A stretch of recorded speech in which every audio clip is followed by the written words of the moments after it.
आप करके जाते रहो। और पहले शिक्षा नहीं थी। आप इतिहास उठा कर देख लो पीछे, अगर कभी किसी युग में शिक्षा रही है तो केवल एक वर्ग, एक ही वर्ण, ब्राह्मण वर्ण ही इन शिक्षा का अधिकारी रहा है। और वो फिर अपना जो सदग्रंथों को उन्होंने समझा उसके आधार से आगे प्रचार करते थे। अन्य जनता अपने रोजी रोटी में लगी रहती थी। और ऋषि महर्षि उनको जा जाकर सत्संग सुनाया करते थे, वचन सुनाया करते थे, परमात्मा की महिमा बताया करते थे।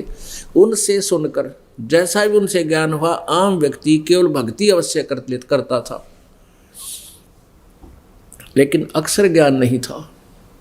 जिस कारण से आज तक ये अनमोल खजाना हमारे सदग्रंथों में रखा हुआ हमें हाथ नहीं लगा। जो संस्कृत पढ़ने वाले थे उनको आध्यात्मिक ज्ञान नहीं था, वो तत्व ज्ञान नहीं था, सच्चिदानंद घन ब्रह्म की वाणी का ज्ञान नहीं था। उस सच्चिदानंद घन ब्रह्म की वाणी का ज्ञान नहीं था जो जिसके विषय में श्रीमद् भगवत गीता अध्याय नंबर 4 के श्लोक नंबर 32 में कहा है कि बहुत विस्तार से और बहुत अच्छे प्रकार से बहुत से यज्ञ यानी धार्मिक अनुष्ठानों की विधि उस सच्चिदानंद घन ब्रह्म की वाणी में वर्णित है। और उसको जानने से तो फिर सदा के लिए कर्म बंधन से मुक्त हो जाएगा। और वो ज्ञान तत्वदर्शी संत बताएंगे चौथे अध्याय के 34वें श्लोक में। फिर उस तत्वदर्शी संत की पहचान बता दी 15वें अध्याय के प्रथम श्लोक में कि जो उल्टे लटके हुए संसार रूपी वृक्ष के सब विभाग बता देगा। तना कौन भगवान है, डार कौन भगवान है, शाखा कौन है, जड़ कौन है, सवेदवित वो तत्वदर्शी संत है। वह वेद के तात्पर्य को जानने वाला है।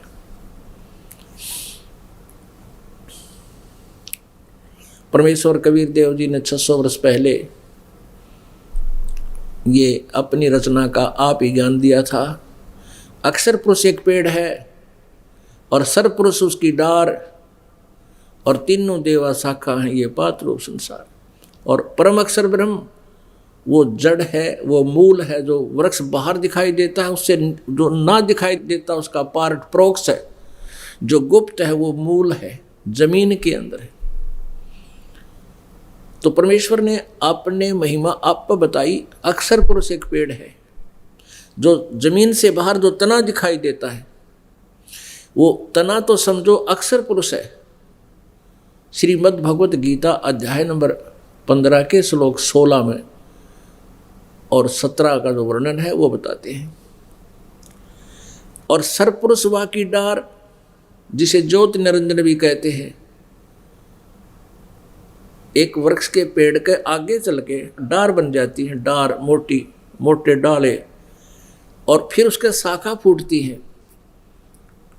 ऐसे वो तीनों देवा शाखा हैं और पात रूप संसार। एक बार देखिए इस संसार रूपी वृक्ष के चित्र को। ये है उल्टा लटका हुआ संसार रूपी एक वृक्ष, एक पेड़। इसमें ये ऊपर को जड़ है, ऊर्ध्व मूलम अधः शाखम।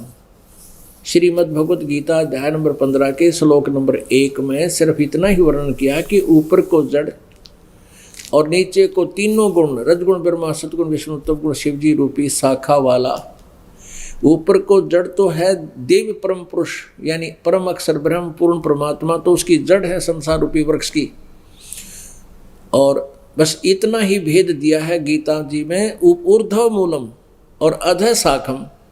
बस ऊपर को जड़ वाला, नीचे को शाखा वाला, तीनों गुण रूपी शाखा वाला संसार रूपी वृक्ष है। और जो संत इसके सभी विभाग बता देगा, छंदासी यस्य प्रणानी ये तम वेद स वेदवित, जो उसके सभी भागों को, छंद माने अलग अलग टुकड़ों को, जो बता देगा स वेदवित, वो तत्वदर्शी संत है। तो कबीर परमेश्वर जी ने बताया था अक्षर पुरुष एक पेड़ है, क्योंकि जमीन से बाहर जो दिखाई देता है ये पेड़ होता है। तो ये तो अंदर परमात्मा तो प्रोक्ष है, गुप्त है। अक्षर पुरुष एक पेड़ है और सर पुरुष उसकी डार, ये सर पुरुष इस पेड़ के ये ऐसी ऐसी काफी डार होती है, उनमें से एक सरपुरुष ये ब्रह्म वा की डार, और तीनों देवा शाखा है ये पात रूप संसार। सच्चिदानंद घन ब्रह्म यानी कबीर वाणी में आज से 600 वर्ष पहले परमात्मा ने ये ज्ञान दिया था। अक्षर पुरुष एक पेड़ है और ये ज्योति निरंजन सरपुरुष वा की डार और तीनों देवा शाखा हैं ये पात रूप संसार। तो परमेश्वर स्वयं ही आते हैं, यथार्थ ज्ञान देते हैं, इसलिए वो तो अपने यथार्थ ज्ञान को लोकोक्तियों के माध्यम से बताते हैं, जिस कारण से वो कबीर देव कहलाते हैं। कवि, उसको कवि कहते हैं, उसका वास्तविक नाम भी फिर कबीर देव ही कहा जाता है, वेल नोन है वो कबीर।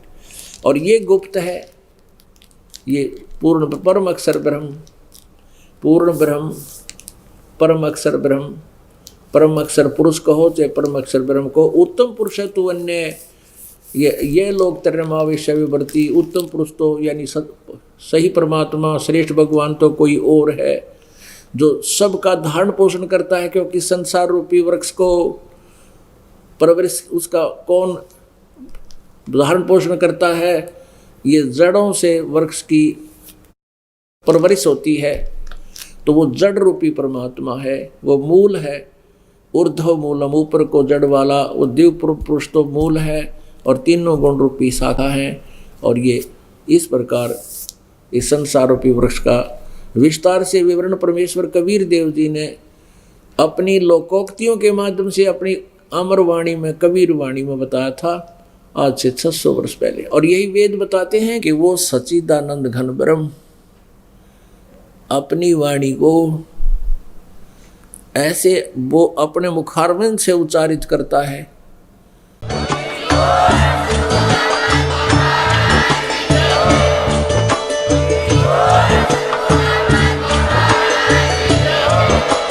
आप सुन रहे थे जगत गुरु तत्वदर्शी संत रामपाल जी महाराज जी के मंगल प्रवचन। अधिक जानकारी के लिए विजिट कीजिए हमारी वेबसाइट www.jagatgururampalji.org। संत रामपाल जी महाराज जी के शुभ आशीर्वाद से पूरे विश्व भर में 500 से भी ज्यादा नाम दीक्षा केंद्र हैं, जिन पर संत रामपाल जी महाराज जी द्वारा ऑनलाइन निशुल्क नाम दीक्षा दी जा रही है। अपने नजदीकी नाम दीक्षा केंद्र का पता करने के लिए संपर्क करें 8222880541।